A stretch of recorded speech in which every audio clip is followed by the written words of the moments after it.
Sonce na delu. V Sloveniji imamo lepa in razmeroma dolga sončna poletja.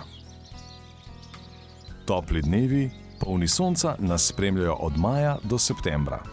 To je obdobje, ko veliko dela opravljamo na prostem.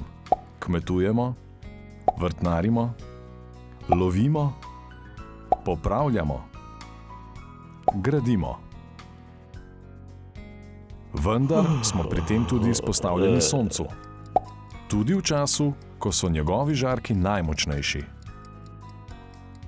Dolgotrajna izpostavljenost sončnim žarkom in visokim temperaturam vpliva na naše počutje in lahko resno ogrozi naše zdravje.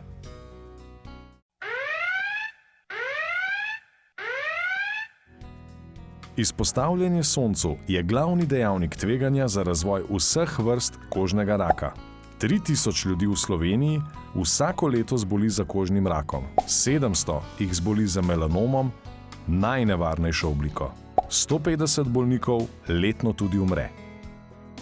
Izpostavljenost visokim temperaturam povzroča dehidracijo, pregrevanje telesa, vodi v slabost, glavobol, omotičnost, vročinske krče, v najtežjih primerih tudi v vročinsko kap. Ne tvegaj, zaščiti se.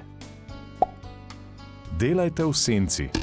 Če to ni mogoče, si poiščite naravno ali umetno senco na delovišču ali njegovi bližini, vsaj med odmori, ki naj bodo pogostejši, če je sončno UV sevanje visoko in so temperature na delovišču visoke. Nosite lahka, neprosojna oblačila z dolgimi rokavi in hlačnicami, ki ne prepuščajo UV sevanja. Nadenite si pokrivalo, kapo ali čelado z dodatnim ščitnikom za zaščito čela, nosu, ušes in zatilja. Oči zaščitite s sončnimi očali s primerno UV zaščito, ki se tesno prilegajo obrazu in tako preprečijo sevanje v oči tudi od strani. Pred začetkom dela na soncu se po izpostavljenih delih telesa na debelo namažite s kremo s faktorjem najmanj 30. To večkrat ponovite tudi med delom. Med delom pogosto pijte osvežilne brezalkoholne pijače, najbolje vodo. Pri fizičnem delu na prostem je priporočeno spiti kozarec tekočine na vsakih 15 do 20 minut oziroma od 6 decilitrov do 1 litra na uro oziroma po potrebi.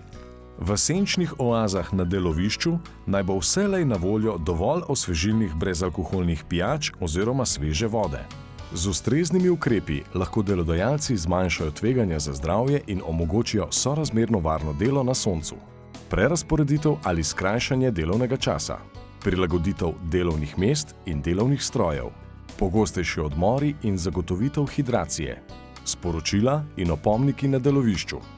Ko v poletnih mesecih delamo zunaj, na gradbišču, pri vzdrževanju, na vrtu ali polju, na morju ali na cesti, smo izpostavljeni škodljivim sončnim žarkom in visokim temperaturam. Poskrbimo za pravilno zaščito svojega zdravja in zdravja sodelavcev. Naj bo delo v skupno korist, ne tvegajmo zdravja, zaščitimo se.